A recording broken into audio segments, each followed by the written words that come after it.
আওয়াজ যে পর্যন্ত যায়, আমি বুকে টোকা দিয়ে চ্যালেঞ্জ করে বলছি, শুনে রাখুন, আমরা এক আল্লাহর ইবাদত করি, এক ইসলাম পালন করি, আর আল্লাহর ইবাদত ইসলাম পালন করি এক নবী মুহাম্মদ সাল্লাল্লাহু আলাইহি ওয়াসাল্লামের তরিকায়।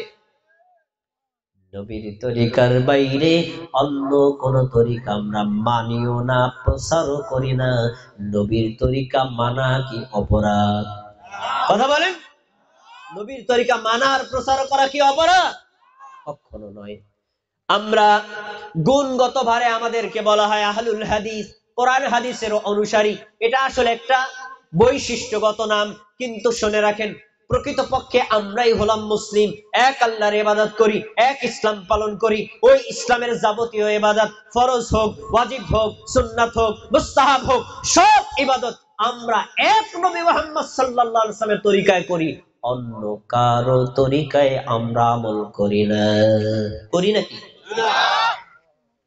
তাহলে প্রমাণ নেন।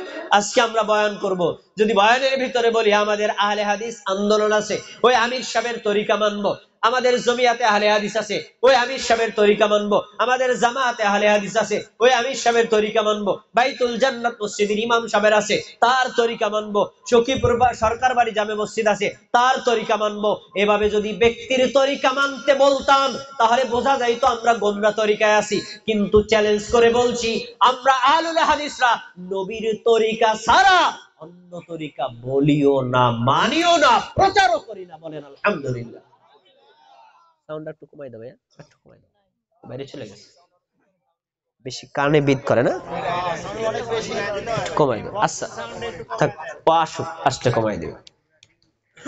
আচ্ছা, এবার আপনার বিবেকের কাছে প্রশ্ন, আমাদের দেশে পীরের নামে, বুজুর্গের নামে, আলেমের নামে, মুফতির নামে, মাযহাবের নামে, দলের নামে বিভিন্ন তরিকা আছে না নাই?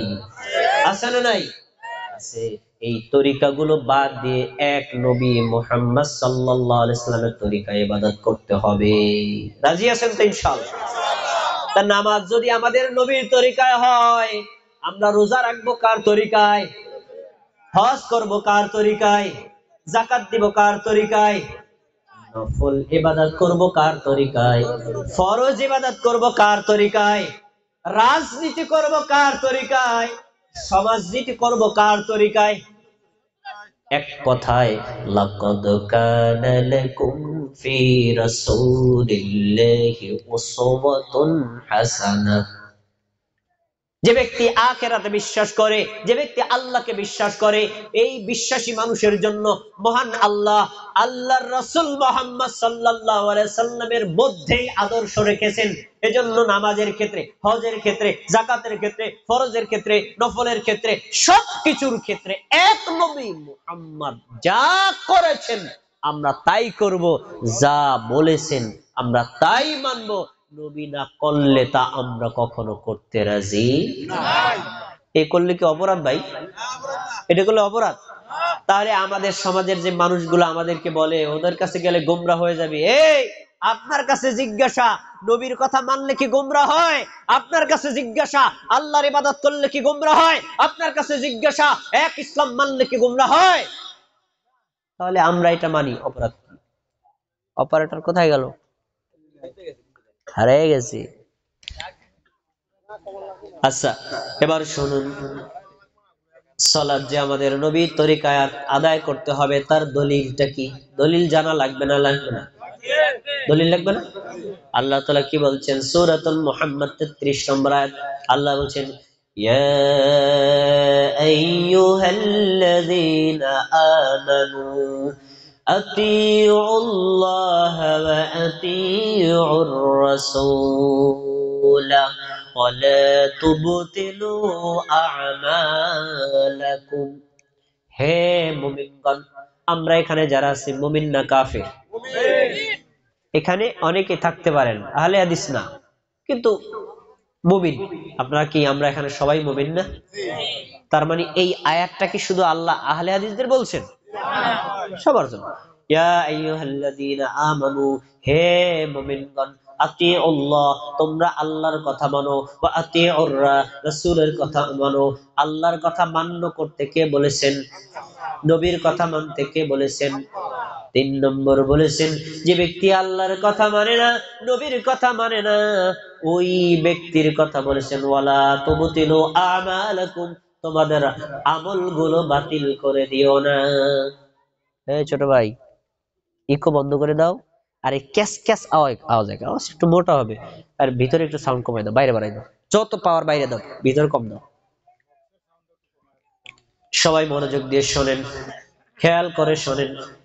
তোমাদের আমলগুলো বাতিল করো না, তার মানে কেউ যদি আল্লাহর কথা অনুযায়ী আমল করে আল্লাহ আমল কবুল করবে, নবীর তরিকা অনুযায়ী আমল করে তার আমল কবুল হবে।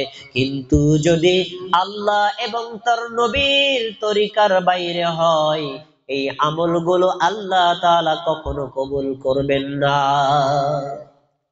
তাহলে কি আমরা নবীর তরিকার বাইরে আমল করব? করা যায়। এবার আসুন নামাজের কথা। সরাসরি হাদিস, সহিহ বুখারী হাদিস নাম্বার 631। মালিক ইবনে হুয়াইরিস রাদিয়াল্লাহু তাআলা বলেন, আমরা কতিপয় যুবক আমাদের নবীর কাছে আসলাম। সবাই বলেন আমাদের নবীর নাম কি? শুধু মুহাম্মদ বলা যাবে না, সাল্লাল্লাহু আলাইহি ওয়াসাল্লাম। তার কাছে আসলাম, 20 রাত আর 20 দিন অবস্থান করলাম। কয়দিন ছিলাম? 20 রাত আর 20 দিন। ফাআকামনা ইনদাহু 20 ইয়াওমান ওয়া লাইলাতান, 20 রাত 20 দিন ছিলাম। 20 দিন থেকে আমাদের নবীর পিছনে জামাতের সাথে নামাজ পড়লাম।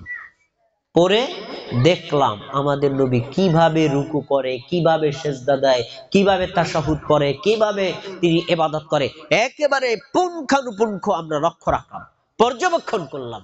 21তম দিনে আমাদের নবী আমাদেরকে জিজ্ঞেস করলেন, মালিক, তোমরা যে কয়জন লোক আসছো বাড়িতে কারে কারে রেখে এসেছো?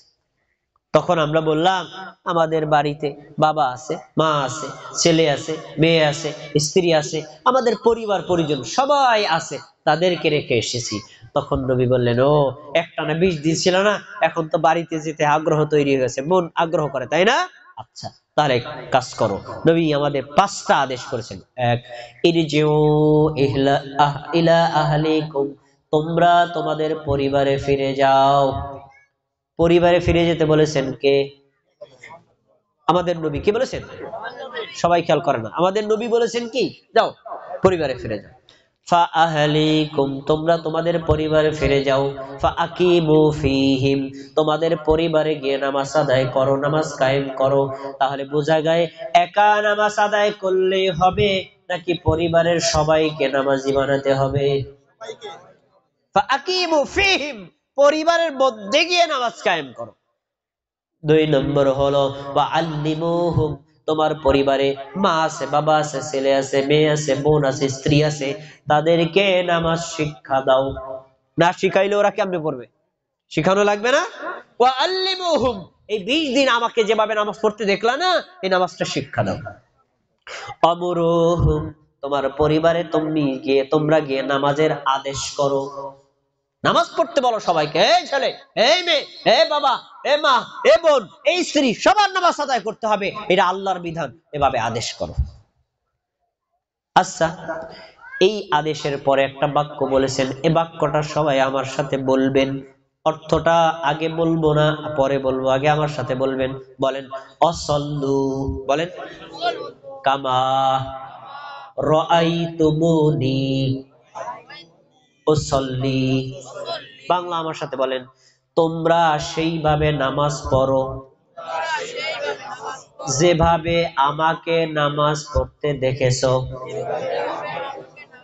হাদিসটা মুখস্থ করে ফেলবেন। আবার বলেন, তোমরা সেইভাবে নামাজ পড়ো যেভাবে আমাকে নামাজ পড়তে দেখেছো। এটা হাদিস মুখস্থ হয়ে গেছে, মনে থাকবেন এটা? তা আমাদের নবী কে বলেছেন? আমাকে তোমরা যে 20টা রাত আর দিন দেখলা আমি কিভাবে নামাজ পড়ছি, আমাকে যেভাবে দেখছো ঠিক তোমরা ওইভাবে নামাজ পড়ো। এই আদেশ কে করেছেন? এই আদেশ কি শুধু আহলে হাদিসের জন্য, আলেমের জন্য, হানাফির জন্য? সারা পৃথিবীর প্রত্যেকটা মানুষের জন্য নামাজ আদায় করতে হবে আমাদের নবী যেভাবে করেছেন ওইভাবে।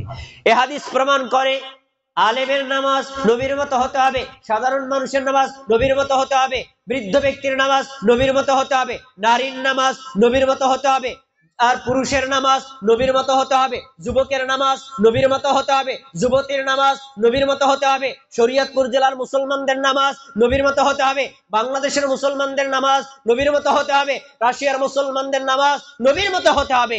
এমন কি পৃথিবীর যে যেখানেই থাকুক নামাজ আদায় করবে নবী করেছেন যেভাবে, তাকেও করতে হবে সেভাবে। আমার কথা কি সবাই শুনতেছে নাকি? আমার দিক তাকায় একটু শোনেন তো। আমাকে যেভাবে নামাজ পড়তে দেখেছো সেভাবে পড়ো, বাক্যটা মনে রাখেন।